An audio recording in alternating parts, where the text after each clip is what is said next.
अच्छा जी, let's start the paper. It's October 2025, October November 2025, paper 2, variant 1, IGCSE 0625. Let's start the paper.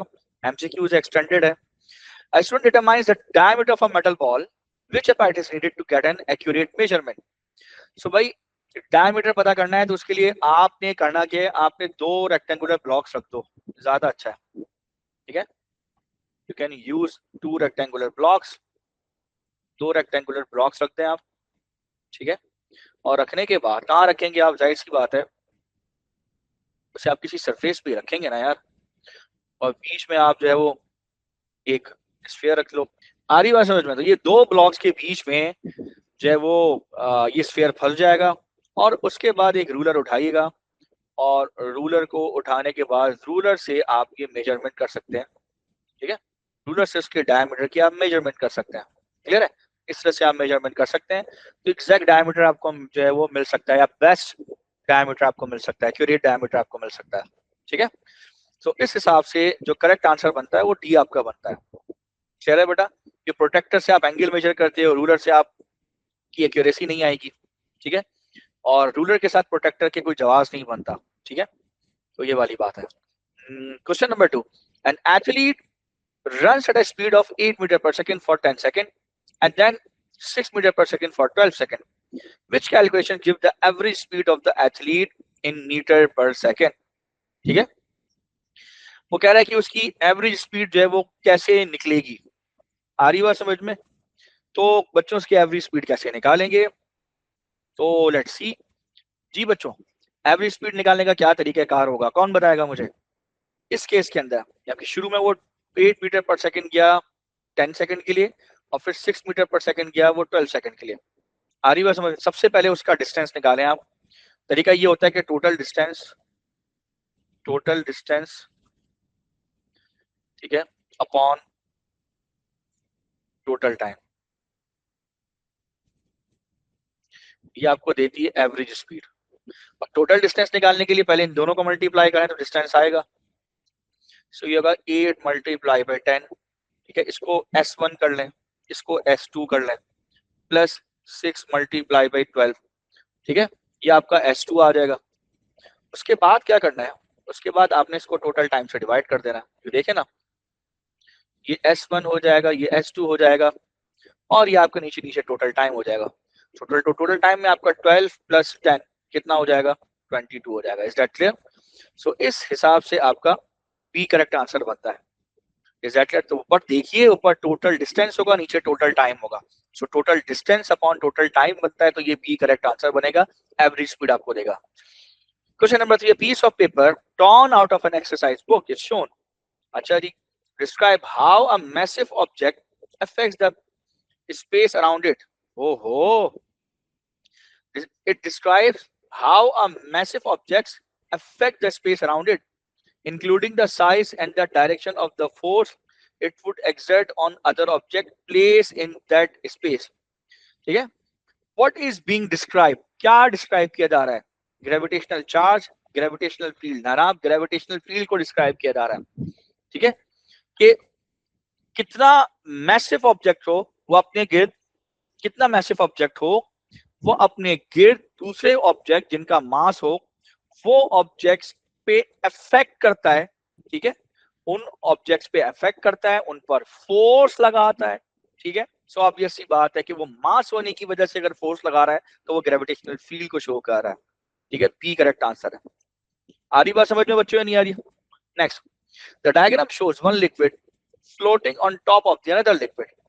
ठीक है, which statement explain why the liquid P float on the top of the liquid. और अब इसके अंदर हम यही बच्चों को पढ़ाते हैं कि भाई ऊपर वाला लिक्विड जो है वो उसकी डेंसिटी कम है, नीचे वाले लिक्विड की डेंसिटी ज्यादा है. खत्म. यानी लिक्विड पी की डेंसिटी कम है और लिक्विड क्यू की डेंसिटी ज्यादा है. एक तो ये होता है. ठीक है, अब जरा स्टडी करते हैं इसकी क्या है. क्या कह रहा है? The mass of the liquid Q is greater then the mass of the liquid P. नहीं भाई, इस पे कंपैरिजन नहीं है. The mass of 1 centimetre cube of liquid Q is greater then the mass of 1 centimetre cube of P. ये जो 1 centimetre cube का मास है ना, ये इसकी डेंसिटी की बात कर रहा है. ठीक है, 1 सेंटीमीटर क्यूब का जो मास है इसकी डेंसिटी की तरफ इशारा कर रहा है. क्योंकि डेंसिटी बराबर होता है मास पर यूनिट वॉल्यूम। अगर आप Q का भी ले लें, P का भी ले लें, दोनों के न्यूमरेटर में मास ले लें, नीचे 1 ले लें, ठीक है, दोनों के न्यूमरेटर में मास ले लें, नीचे 1 ले लें। अब वो कह रहा है कि जनाब इसका mass per unit centimetre cube ज्यादा है एज कंपेयर टू P। तो ये बात तो ठीक है, तो इसकी डेंसिटी ज्यादा होने की तरफ इशारा कर रहा है वो, तो फैक्ट है यही बात। तो इस हिसाब से P करेक्ट आंसर हो जाएगा। आ रही बात समझ में? तो इसका mass per unit centimetre cube Q का is greater than mass per unit centimetre cube of P, इससे ज्यादा है। तो अंडरस्टूड है, ये डेंसिटी की तरफ इशारा है, तो इस हिसाब से B करेक्ट आंसर है। नेक्स्ट है, a spring has a spring constant K, what is the possible unit for K? भाई न्यूटन पर मीटर होता है, ठीक है, K is equal to force per unit extension, Newton पर मीटर या पर सेंटीमीटर। C करेक्ट आंसर इसका हो सकता है। नेक्स्ट है, which statement about the moment of a force is not correct? अब ये जो नॉट करेक्ट है इसको मैं इनकरेक्ट कर देता हूं, आप पेपर में काटिएगा मत, ठीक है, अंडरस्टैंड ऐसे ही करिएगा कि ये इनकरेक्ट है, ठीक है। If an object is balance about a pivot, resultant moment must be zero, बिल्कुल ठीक है, ये जरूरी ही है, क्योंकि अगर किसी ऑब्जेक्ट को आप पिवट पर, जैसे किसी बीम को आप पिवट पे बैलेंस कर रहे हो, तो ये बात आपकी तय है, उसका जो क्लॉकवाइज और एंटी क्लॉकवाइज मोमेंट है वो बैलेंस होना चाहिए, क्लॉकवाइज और एंटी क्लॉकवाइज मोमेंट बैलेंस होना चाहिए। सो ए करेक्ट है, इसलिए वो इनकरेक्ट है, उसको आपने नहीं लेना, ठीक है। बी पे चलें, the moment of a force, ठीक है, the moment of a force is a measured of its turning effect, ये भी ठीक है, तो ये इनकरेक्ट हो गया। The moment of a force about a point is equal to the force into perpendicular distance from the point, ये भी ठीक है, तो ये इनकरेक्ट हो गया। The moment of a force about a point increases when the perpendicular distance from the force of the force from the point decreases. भाई F into R है ना, अगर perpendicular distance from the point and line of application of force decrease होना शुरू हो जाए, ठीक है, आधी बात समझ में, वो कह रहा है कि मोमेंट इंक्रीज होता है, ठीक है, मोमेंट पे फर्क नहीं पड़ेगा, ठीक है, फोर्स इंक्रीज होना शुरू हो जाएगी, फिर दोनों का प्रोडक्ट क्या होगा, कांस्टेंट होगा। जैसे एक दरवाजा है, उसको आप हैंडल से पकड़ रहे हो, और हैंडल से पकड़ के एक पर्टिकुलर मूवमेंट है, लेट्स से उसका 1 मीटर का मूवमेंट आर्म है, आप हैंडल से पकड़ने के बजाय अगली दफा आप उसको बिल्कुल डोर के बीच से हाथ लगाते हो और उसको बंद करने की कोशिश करते हो, तो इस वक्त चूंकि आपने मोमेंट आर्म हाफ कर दिया, तो फोर्स आपकी ट्वाइस हो जाएगी to keep the moment same, ठीक है, तो इस हिसाब से डी भी इनकरेक्ट हो जाएगा। The momentum of a car changes from 10,000 kilogram per meter per second to 15,000 kilogram meter per second in a time of 8 seconds. What is the resultant force? Resultant force is equal to change in momentum upon time. Change in momentum होता है m into delta v upon time. मास है, अब मास तो नहीं पता, तो भाई change in momentum पे ही काम करते हैं, ठीक है। आइए, चेंज इन मोमेंटम कितना होगा, final minus initial upon time. Final है 15,000, इनिशियल है 10,000 डिवाइड बाई 8.0, तो 5,000 divided by 8, 5,000 divided by 8, 2,500 divided by 4, 1,250 divided by 2, and finally 625 Newton, nearest 630 बनेगा टू सिग्निफिकेंट फिगर में, ठीक है। अब मशीन इज वेरी एफिशिएंट, एक मशीन है बहुत ज्यादा एफिशिएंट है। व्हाट डज दिस मीन, कह रहा है कि इसका मतलब क्या है भाई, it produces, a machine is very efficient. What does this mean?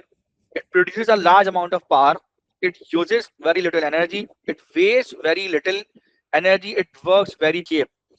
इसका मतलब है कि अगर वो एफिशिएंट है तो वो एनर्जी वेस्ट कम कर रही है, तभी तो उसकी यूजफुल आउटपुट एनर्जी ज्यादा है। जब यूजफुल आउटपुट एनर्जी ज्यादा, देखिए एफिशिएंसी जो है useful output upon total input multiply by 100। So useful output जितना ज्यादा होगा वेस्ट उतना कम होगा। समझ में आ रही है? क्योंकि आपको पता है कि ये इनपुट, ये आउटपुट यूजफुल और ये आपका वेस्ट, ठीक है, तो आप अगर वेस्ट जितना कम करेंगे यूजफुल आउटपुट बढ़ जाएगा। अंडरस्टूड है? ठीक है, सो वो यही कह रहा है कि it waste very little energy, जितना वेस्ट कम करेंगे यूजफुल आउटपुट बढ़ेगा, जितना यूजफुल आउटपुट बढ़ेगा एफिशिएंसी बढ़ेगी। That's it. तो ये सी करेक्ट आंसर होगा। डायग्राम 1, अब ये क्वेश्चन देखते चले जाइए बारी बारी। The diagram 1 shows a conical flask containing water. Diagram 2 shows a beaker with same base area as the flask and containing water of the same depth D. Depth same. Which statement is correct? Pressure P is equal to the pressure at X. वो कह रहा है कि pressure at P is equal to the pressure at X. जो P पे pressure है वो X पे प्रेशर है, बिल्कुल सही है, ए ही करेक्ट आंसर है। रीजन क्या है कि लिक्विड में जो प्रेशर होता है वो रो जी एच के इक्वल होता है, डेंसिटी दोनों की सेम है, same base area containing water of the same depth, पानी भी सेम है। उसने कहीं नहीं कहा कि एक में फ्रेश वाटर है एक में सॉल्ट वाटर है, ऐसी कोई बात नहीं कही।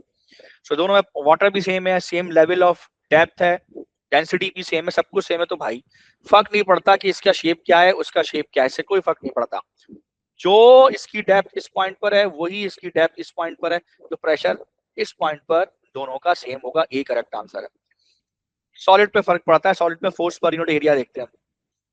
A flask with a tight fitting stopper contains a gas. The gas and the flask are initially at room temperature.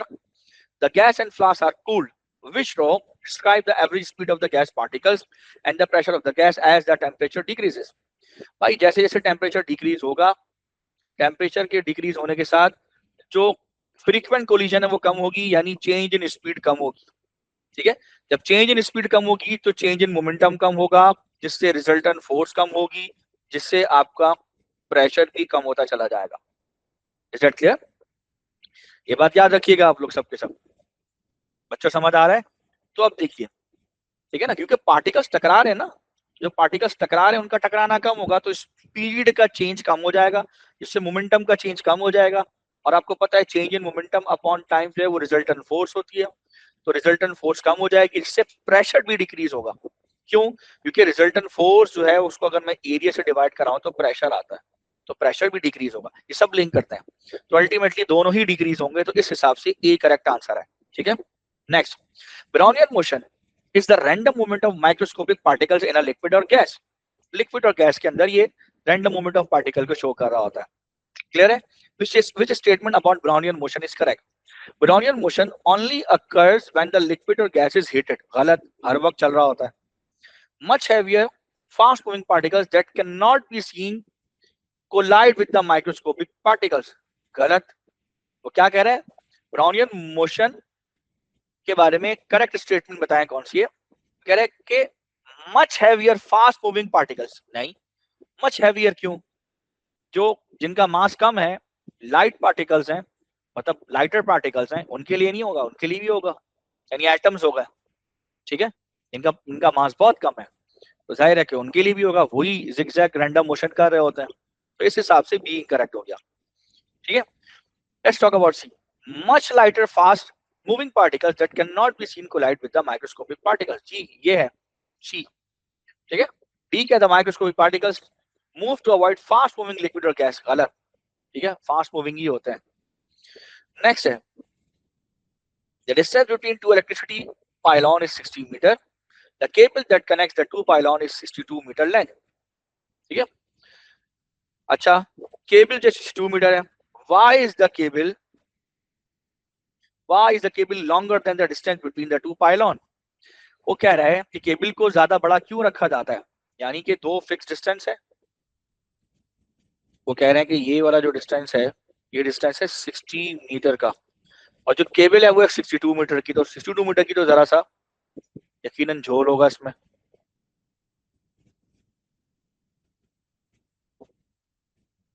और 62 मीटर की है क्यों?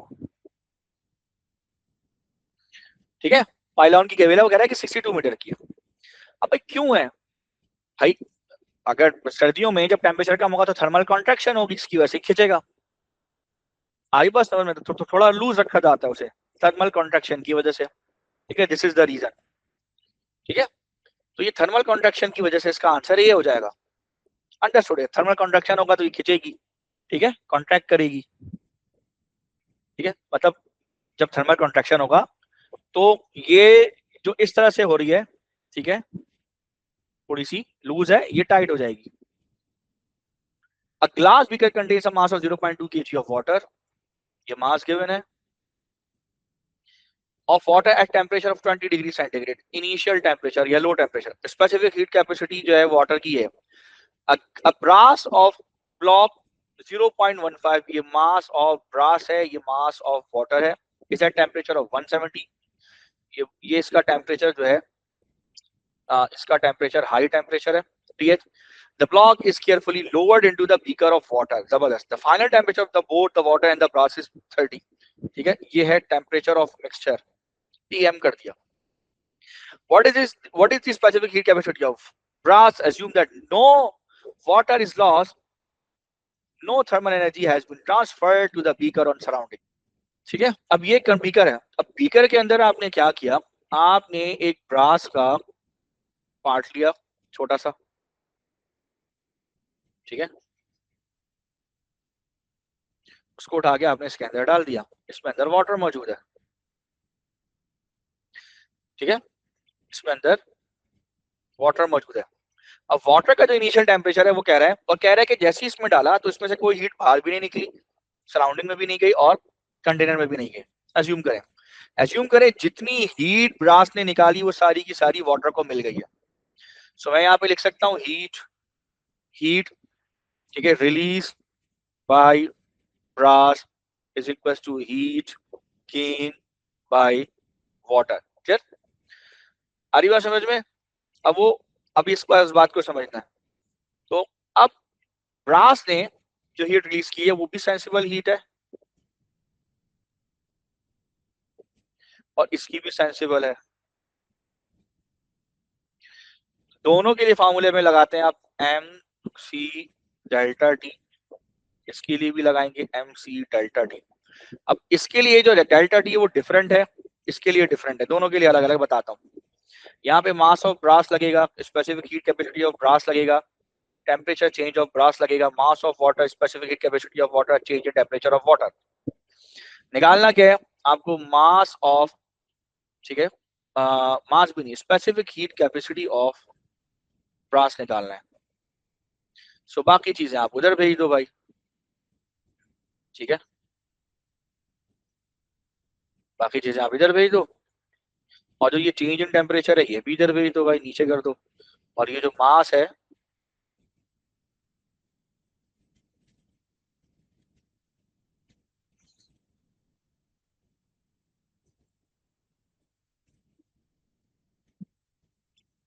आ रही बात समझ में?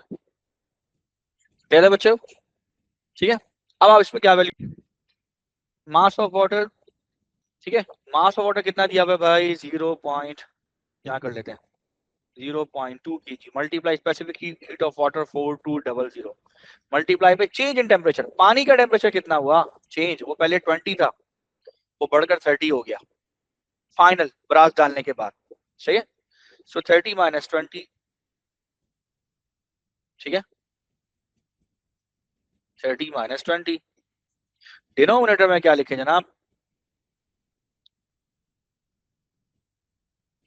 डिनोमिनेटर में क्या लिखे, डिनोमिनेटर में मास ऑफ ब्लॉक कितना है 0.15 multiply by change in temperature of block.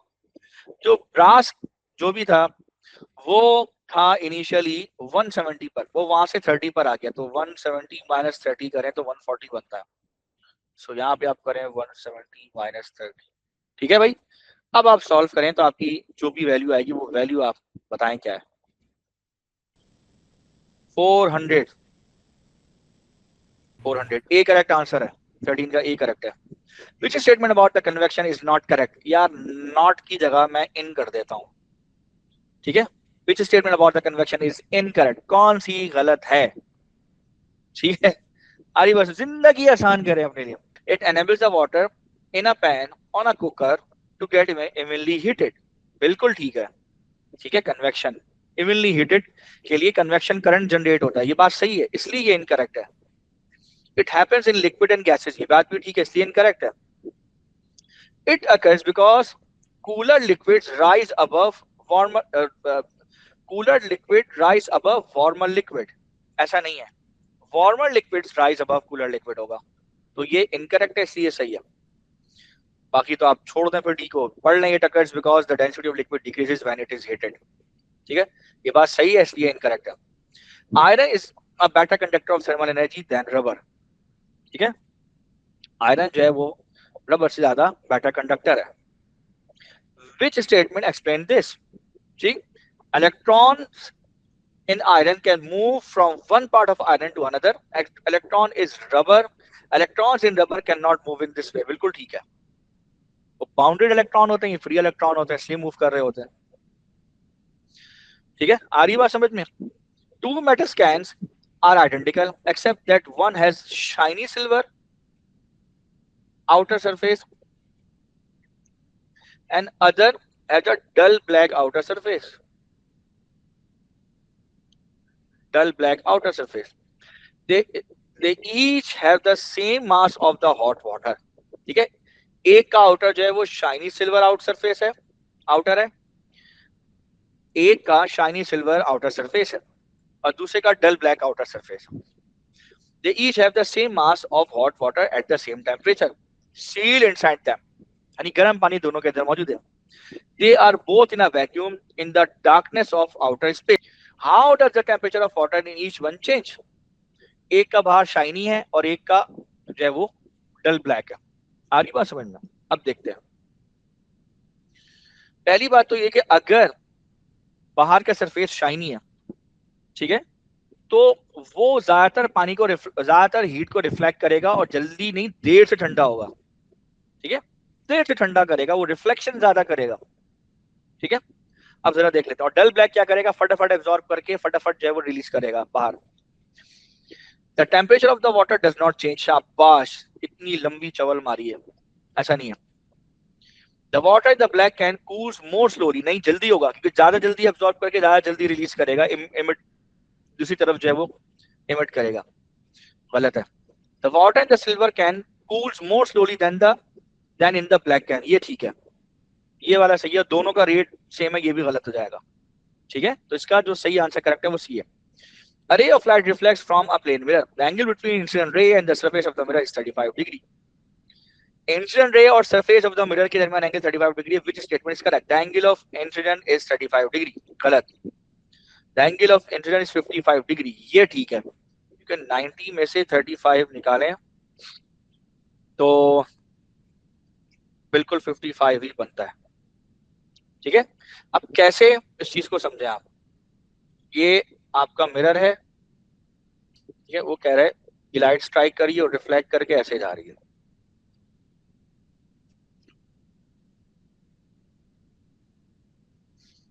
ठीक है, रिफ्लेक्ट करके उधर जा रही है।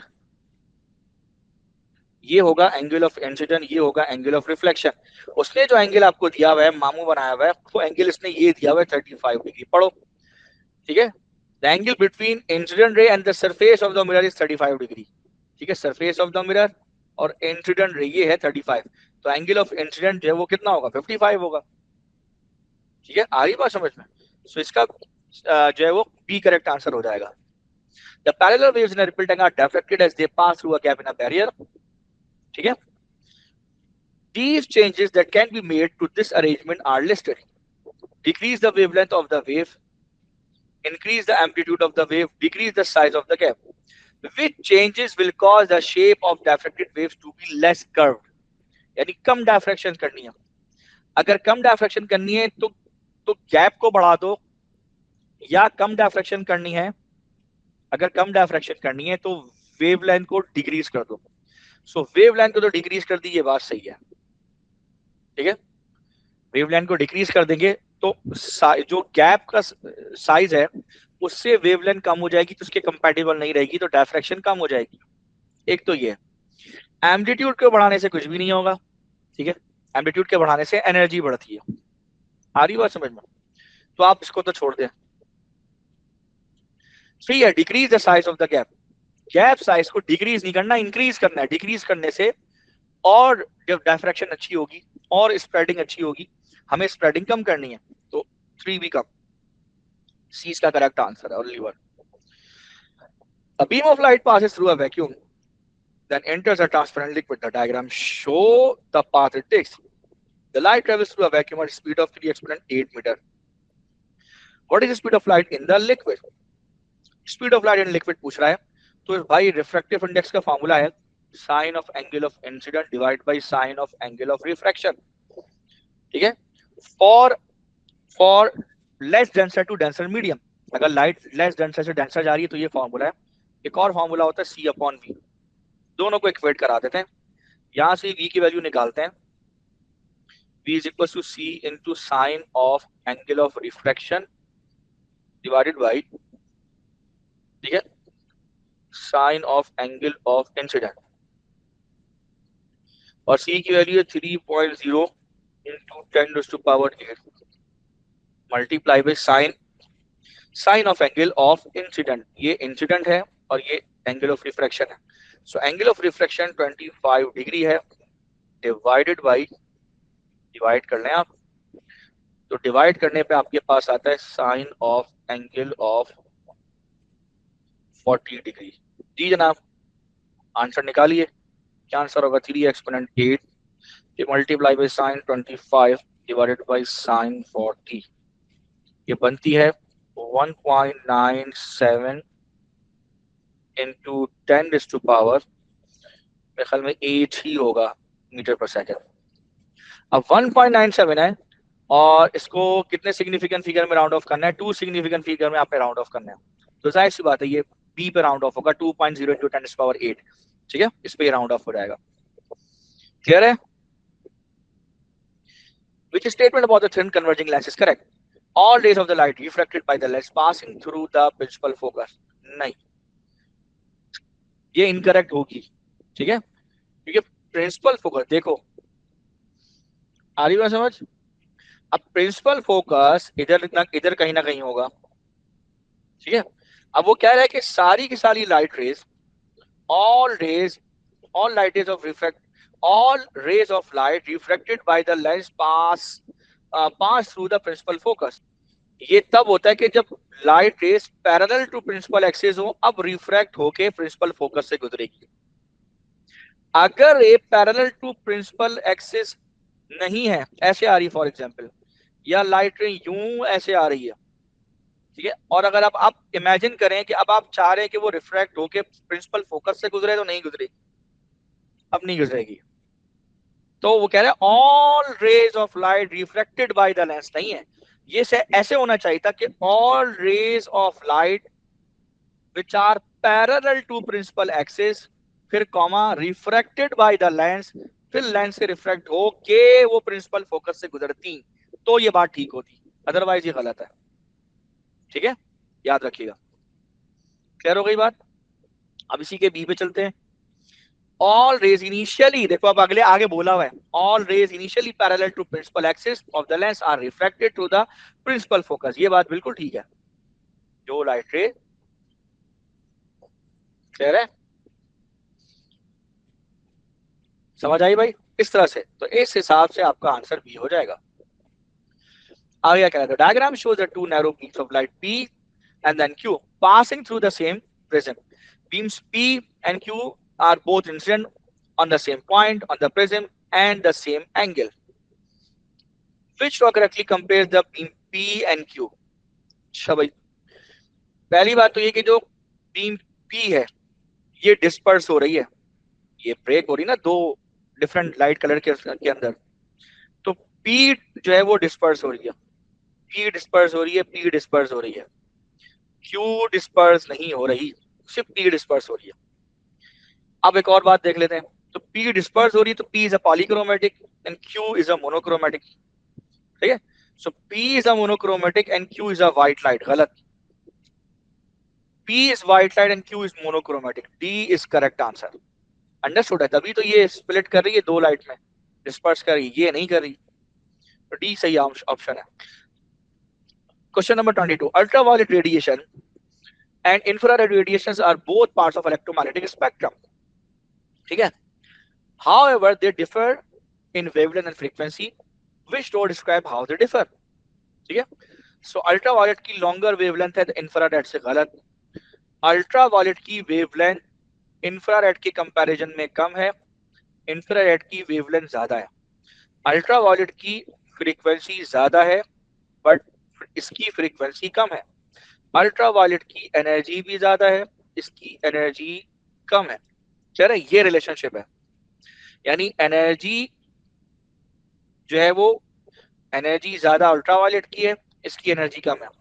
इसकी फ्रीक्वेंसी अल्ट्रावायलेट की ज्यादा है, इंफ्रारेड की कम है। इसकी वेवलेंथ कम है और इसकी वेवलेंथ इंफ्रारेड की ज्यादा। सही है। तो इस हिसाब से अगर मैं कंपैरिजन करूं तो सारे ही गलत हो जाते हैं, सिर्फ डी सही है। चेक करें, क्योंकि कह रहा है कि शॉर्टर वेवलेंथ देन इंफ्रारेड है। ठीक है, ये बात तो ठीक है, इसकी वेवलेंथ कम है, इंफ्रारेड की ज्यादा। और लोअर फ्रीक्वेंसी देन अल्ट्रावायलेट, ये बात भी सही है, इसकी फ्रीक्वेंसी ज्यादा है और इसकी फ्रीक्वेंसी कम है। तो इस हिसाब से इसका डी ऑप्शन सही है। Next, a police car with its siren sounding is stationary in a heavy traffic. heavy traffic में वो उसका सायरन बज रहा है और वो गाड़ी स्टेशनरी है। A pedestrian notices that although the loudness of the sound produces does not change, the pitch varies.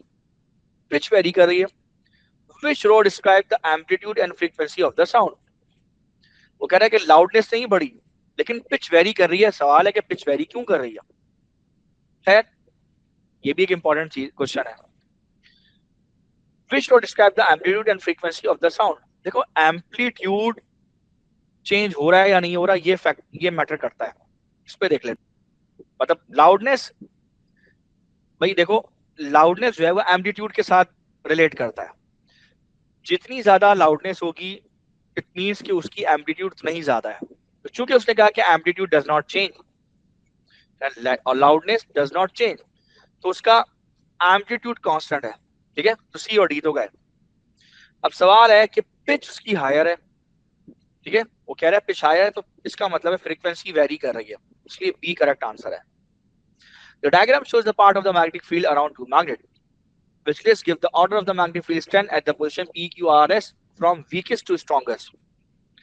सबसे वीक मैग्नेटिक फील्ड कहां पर होगी, वहां से चलेंगे स्ट्रॉन्गेस्ट तक जाएंगे। के सबसे वीक मैग्नेटिक फील्ड जो है वो पॉइंट आर पे होगी, कैंसिल हो रही होगी ना। ठीक है, ये दोनों रिपेल कर रहे होंगे, तो पॉइंट आर पे सबसे वीक मैग्नेटिक फील्ड होगी। सबसे पहले पॉइंट आर है, तो ये डी ऑप्शन है। उसके बाद क्यू और पी को तो छोड़ ही दें, जरूरत नहीं है। खैर, आप लिखना चाहे लिख लें, उसके बाद आप कह लें चलें। ये सेकंड नंबर पे आपका क्यू आ गया, गैप ज्यादा है। और थर्ड नंबर पे आपके पास पी है। ठीक है, सब ठीक है, सब थर्ड नंबर पे आपके पास पी है। ठीक है, यानी कम से ज्यादा की तरफ जा रहे हैं। सबसे वीक इधर होगी, ठीक है, उससे स्ट्रॉन्ग इधर होगी, सबसे स्ट्रॉन्ग जो है वो इस पॉइंट पर होगी। ठीक है, ऐसे। तो इस तरह से आप चलेंगे। लेकिन नेक्स्ट है, a fully charge battery charges stores a charge of 18,000 coulomb. The battery is charged with a current of 830 milliampere. How long does it take? How long का मतलब कितना time does it take to fully charge a completely discharged battery? कितना time लगेगा completely discharge battery को charge होने में? ठीक है भाई, तो ये Q I is equals to Q upon T होता है, तो Q is equals to T is equals to Q upon I. 18,000 coulomb divided by 830 exponent -3 चाहिए भाई। 18,000 डिवाइड बाई 830 एक्सपोनेंट -3। सो ये आपका टाइम आएगा 2168.6.7574 है। मैं अभी सिर्फ लिख रहा हूँ सेकंड्स में। डिवाइड बाई, अब वो डिवाइड बाई 60 करेंगे, इसको फर्दर डिवाइड भी अगर मैं 60 कर दूं 361.44 मिनट्स आएगा। ठीक है, फर्दर डिवाइड बाई 60 करूं तो मेरे पास आएगा 6.02 आवर्स। तो 6 घंटे तो हैं, तो ये अबाउट 6 आवर्स जो लिखा हुआ है ये एक्सेप्टेबल है। What is the definition of electromotive force? इसकी डेफिनेशन क्या इलेक्ट्रोमोटिव फोर्स की, ईएमएफ की?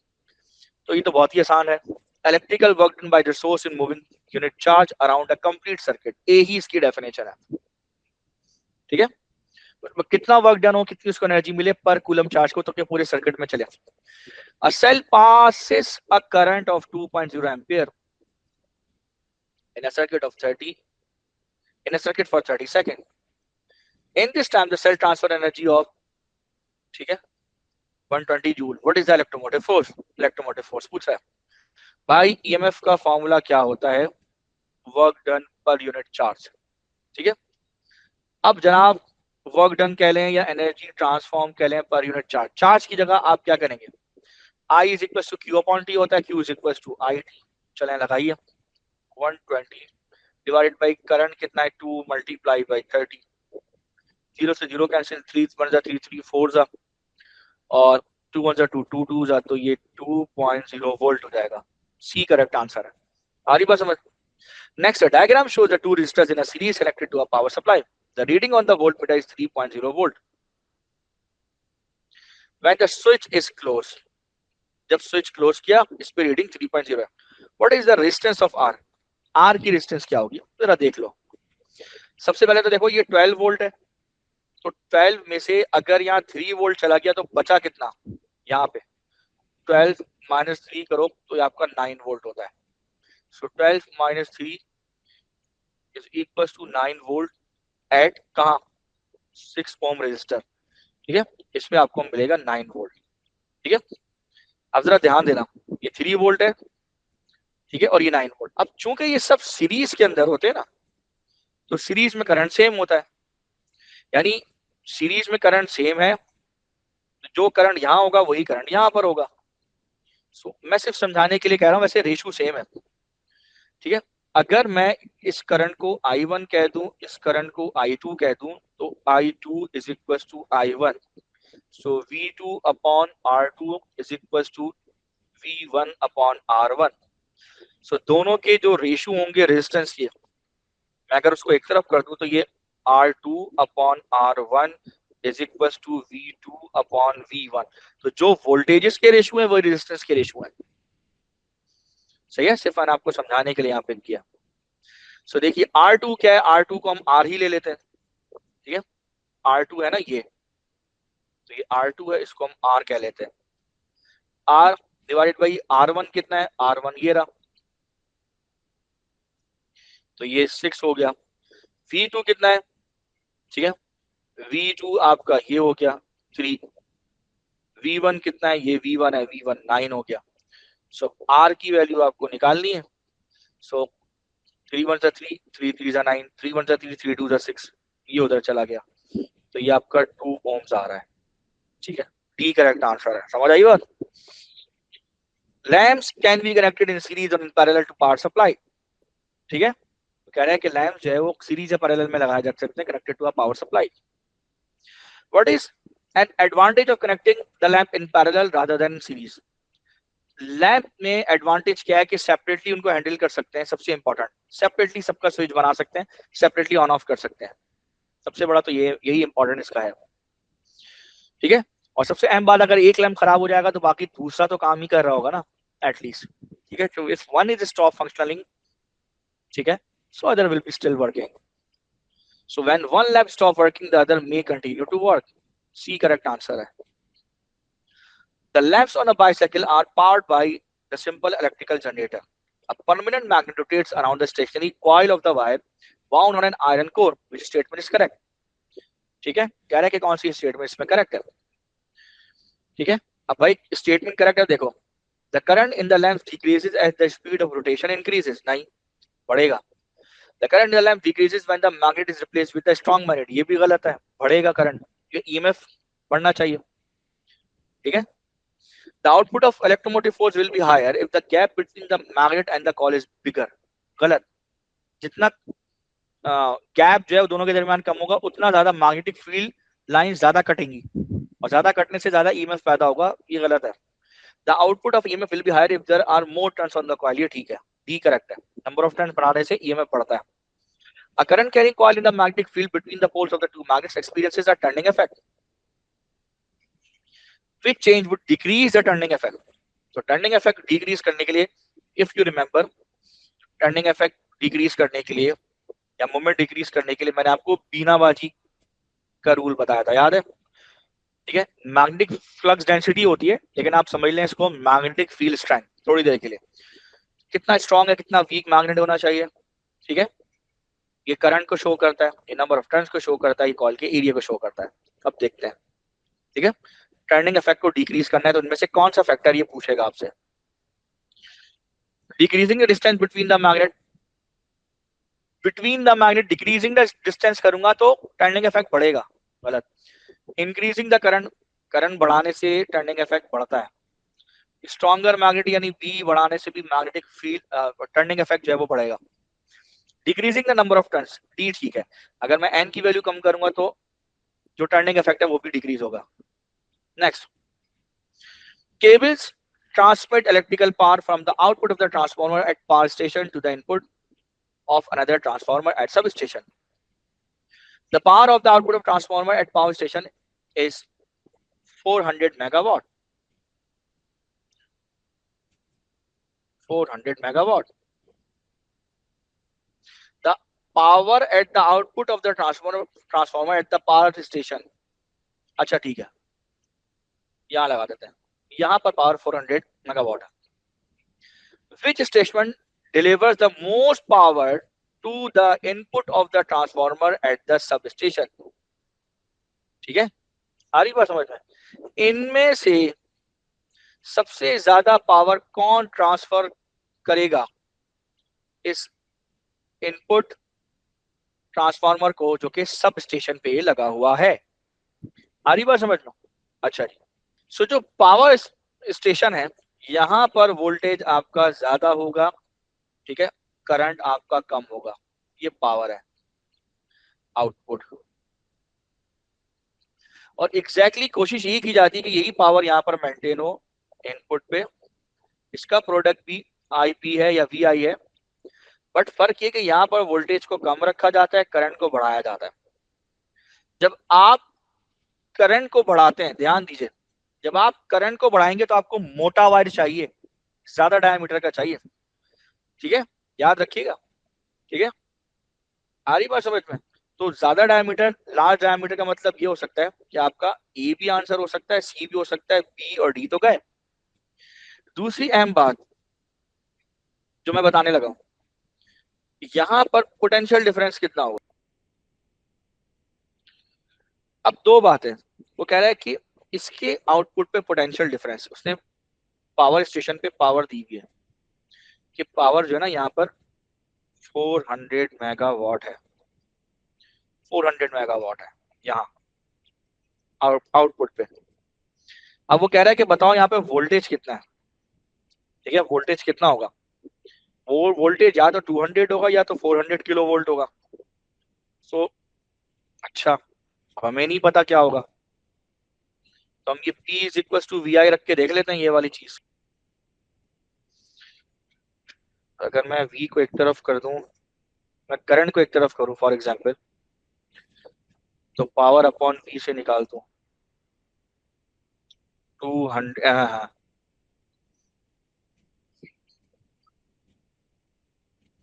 Divided by kilo volt. Kilo volt में अगर मैं फर्स्ट करो पहले 200 रख दूं,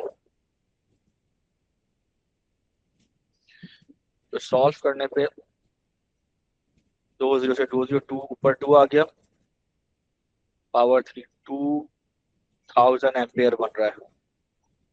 और अगर मैं दूसरा वाला मेथड, अब दूसरा वाला अप्लाई करूं, दूसरा वाला, उससे मेरे पास जो आ रहा है वो आएगा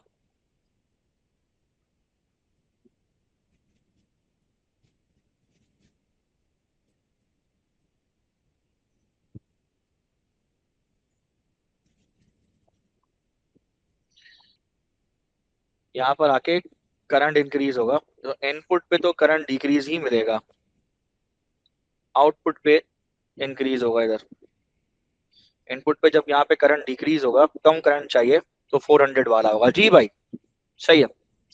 अब हमने क्या किया देखिए, समझिएगा, यानी यहां से इस जगह से, इस जगह से इसके आउटपुट से जब हाई वोल्टेज और लो करंट यहाँ चलता है, और जब इसके इनपुट पे पहुंचेगा तो इसके इनपुट तक पहुंचते पहुंचते भी वो करंट लो ही होगा, वोल्टेज हाई होगा, और बाद में वो करंट हाई हो जाएगा, वोल्टेज रिड्यूस हो जाएगा, ठीक है। सवाल है कि यहाँ तक पहुंचते पहुंचते आपको जो करंट है वो कम है और वोल्टेज बहुत ज्यादा है, ठीक है, करंट कम है इस जगह पर, याद रखिएगा करंट कम है। इसके इनपुट पर, और वो पूछ भी रहा है कि which situation delivers the most power to the input of the transformer at the situation at the substation। तो अब मोस्ट पावर निकालनी है, अगर मुझे मोस्ट पावर यहाँ पे निकालनी है तो जाहिर सी बात है मुझे करंट को कम रखना पड़ेगा और वोल्टेज को ज्यादा रखना पड़ेगा इस पॉइंट के ऊपर। ठीक है, तो अब करंट को कम रखना है तो मैंने क्या किया, तो मेरे पास दो ऑप्शन बचे बचे थे 200 किलो वोल्ट वाले और दूसरा बचा था 400 किलो वाट वाला। दोनों से करंट निकाले मैंने, पावर दी थी 400, ठीक है, मेगावाट, वोल्टेज रखा एक में 200 और दूसरे वाले में रखा 400। एक से करंट आ रहा है 2000 एम्पियर, एक से आ रहा है 1000 एम्पियर। सो हमने चूज करना है 1000 एम्पियर। तो 1000 एम्पियर इधर आएगा इनपुट पे, यानी कम करंट आएगा तो ये बाद में बढ़ेगा। ठीक है, कम करंट है, वोल्टेज ज्यादा होगा तो ही ये पावर जो है वो मैक्सिमम डिलीवर हो पाएगी। इस हिसाब से जो उसका आंसर बनता है वो उसका आंसर बनता है सी। क्लियर है, आई समझ में बात। नेक्स्ट है, अब प्लूटोनियम, ठीक है, is an isotope, Pu is an isotope of the plutonium। ठीक है, Pu-239 is an isotope of the plutonium। The nucleus can absorb a neutron and then split to form two nuclei। The two nuclei that form are gold and the phosphorus। In this reaction, the neutrons are also produced। What is the number of neutrons produced when the nucleus is split? वो कह रहा है कि जब nucleus split होगा तो कितने neutron produce होंगे। अच्छा जी, देख लेते हैं, इधर देखते हैं। ठीक है, ये प्लूटोनियम है, ये 94 है, ये 239 है। इस पे आपने एक स्लो मूविंग न्यूट्रॉन की बम्बार्डमेंट कराई।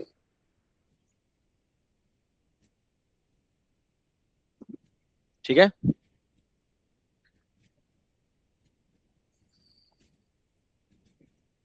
ठीक है, आपने इसकी बम्बार्डमेंट कराई। जब बम्बार्डिंग कराई तो आपके पास बम्बार्डमेंट के नतीजे में गोल्ड पैदा हुआ जिसको और हम पढ़ते हैं। ठीक है, प्लस फॉस्फोरस पैदा हुआ 15 है और ये 31 है। इसके बाद एक्स न्यूट्रॉन्स पैदा हुए आपके पास, यू डोंट नो। ठीक है, एक्स न्यूट्रॉन्स पैदा हुए। क्लियर है, इसका आसान तरीका क्या, आप सबके mass number left right balance कर लीजिए। लेफ्ट साइड पे यानी पूरा मास नंबर बैलेंस कर दीजिए आप इधर। सो लेफ्ट साइड पे ये हो जाएगा आपका, लेफ्ट साइड पे होगा 1 + 239, ये लेफ्ट साइड है। और राइट साइड पे ये पूरी इक्वेशन होगी, यानी गोल्ड 207 + 37 + x। क्लियर है, आपको नहीं पता ना कितना न्यूट्रॉन है, x × 1 कर दें आप। तो अब 239 + 1 240, 207 + 31 207 + 31, तो ये हो गया 238 + x। वहां जाके 240 में से 238 माइनस होगा तो आपको ये 2 मिलेगा। तो करेक्ट आंसर इज 2। इक्वेशन बनाना कोई ऐसा मसला नहीं है, जबानी इसने बोला हुआ है। अब प्लूटोनियम ये गिवन है, ठीक है, it can absorb a neutron, neutron बना दिया इक्वेशन। ठीक है, फिर then split to form two nuclei, one nucleus जो है वो गोल्ड का बना तो गोल्ड बना दिया, दूसरा फॉस्फोरस है फॉस्फोरस बना दिया। उसके साथ कुछ न्यूट्रॉन निकले उसको एक्स कर दिया, क्या दिक्कत है। अब इस पूरी इक्वेशन को सॉल्व कर लो, और सॉल्व करना है तो मास नंबर को ऊपर के सबको बैलेंस करना है, तो वही किया, 2 आ गया। 3 statement about the alpha particles and beta particles are listed. ठीक है, 3 जो है वो उसकी स्टेटमेंट दी हुई है। ठीक है, the magnitude of the charge on the alpha particle is twice the charge on the beta. ठीक है, तो जो अल्फा का चार्ज है वो ट्वाइस है बीटा के चार्ज से। The mass of the alpha particle is large as compared with the mass of beta particle। मैंने आपको बताया था तकरीबन 7400 बीटा पार्टिकल मास के कंपैरिजन में, मास के हिसाब से एक अल्फा बनाते हैं, मास के हिसाब से, चार्ज के हिसाब से नहीं। The kinetic energy of the alpha particle is smaller as compared to the kinetic energy of the beta particle। Beta की kinetic energy बहुत ज्यादा है। Which statement helps to explain the different ionization effect of the alpha and beta particle? ठीक है, देख लेते हैं। Ionization effect जो है वो किस मतलब इन 3 स्टेटमेंट में से कौन सी स्टेटमेंट आयोनाइजेशन इफेक्ट को एक्सप्लेन करने में जो है वो मददगार साबित होती है. Which statement has to explain the different ionizing effect of the alpha and beta particle? क्या अब देखना पड़ेगा हमने बारी बारी कि 1 2 3 इनमें से कौन कौन सी स्टेटमेंट से आयोनाइजिंग इफेक्ट प्रूव हो रहा है. ठीक है, देखिए 1 से तो हो रहा है क्योंकि चार्ज की बात कर रहा है. सो 1 से तो हो रहा है, तो डी तो इनकरेक्ट हो जाएगा क्योंकि डी में 1 ही नहीं है. ठीक है, 1 से तो हो रहा है. सवाल है क्या मास का रिलेशन होता है आयोनाइजिंग इफेक्ट पे? तो जवाब 2 का भी लेना देना. मैंने आपको बताया ना कि 2 का भी लेना देना है. आपको एग्जांपल दी थी, याद करें. जितना ज्यादा मास होगा, ठीक है, उतना स्लो मूविंग होगा, उतना ज्यादा टाइम ऑफ इंटरेक्शन मिलेगा. ठीक है, आ रही बात समझ में? तो अल्फा ज्यादा देर तक इंटरेक्ट करेगा. जिस एटम को आयोनाइज करना है उसके एटम के इलेक्ट्रॉन के साथ ज्यादा देर तक इंटरेक्ट करेगा, जिसकी वजह से वो इलेक्ट्रॉन रिमूव हो सकते हैं, तो वो एटम आयोनाइज हो सकता है. तो मास से भी फर्क पड़ता है. आ रही बात समझ में? नहीं आ रही? तो इस वजह से 1 भी है, 1 भी है, 2 भी है. काइनेटिक एनर्जी से फर्क नहीं पड़ेगा भाई. ठीक है, काइनेटिक एनर्जी से इसका फर्क नहीं पड़ेगा. तो इस हिसाब से इसका आंसर बी हो जाएगा. क्लियर है? अब beta is a fast moving electron, तो कह रहा है कि बीटा एक फास्ट मूविंग इलेक्ट्रॉन है. Which statement explain how beta particles are emitted from an atom? ठीक है, an electron is emitted as a beta particle from an inner electron shell of the atom. नहीं, an electron is emitted as a beta particle from an outer shell. shell से नहीं होता, nucleus के core से emit होता है. a neutron changes into proton and a beta particle is emitted from the nucleus. ये बात सही है. ठीक है, a proton changes into neutron and a beta particle. अच्छा टेक्निकली बताऊं, डी जो ऑप्शन और सी ऑप्शन है ना, इनको और ज्यादा एम्फसाइज करना चाहिए था पॉजिटिव बीटा और नेगेटिव बीटा में.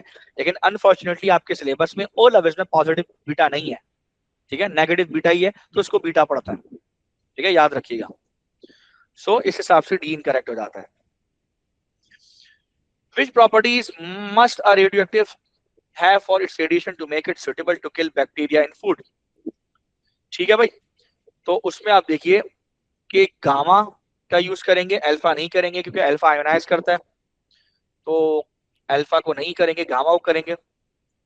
ठीक है, और क्या कह रहे हैं कि which properties must radioisotope have for its radiation to make it suitable to kill bacteria in food for several hour होगा, कि काफी देर तक उसको बचाए रखना है फूड को. तो सी ऑप्शन होगा.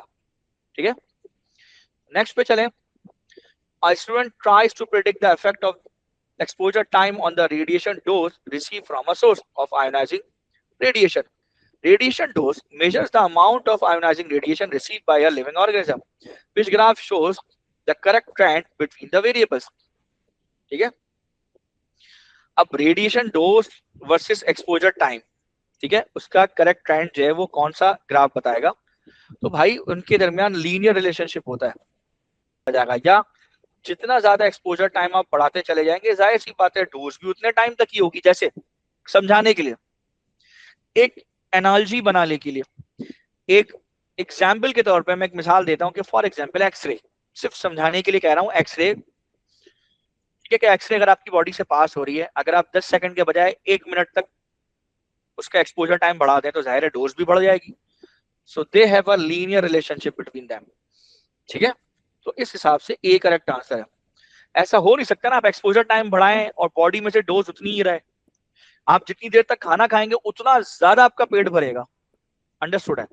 तो ऐसा नहीं हो सकता खाना आप, एक बंदा 10 मिनट में खा रहा है, एक 20 मिनट में खा रहा है, तो ये नहीं हो सकता कि 20 मिनट वाला भी उतना ही खाना खाए जो 10 मिनट वाला खा रहा है, प्रोवाइडेड कि दोनों की स्पीड सेम हो. ऐसा नहीं हो सकता, ऐसा नहीं हो सकता, पॉसिबल नहीं है.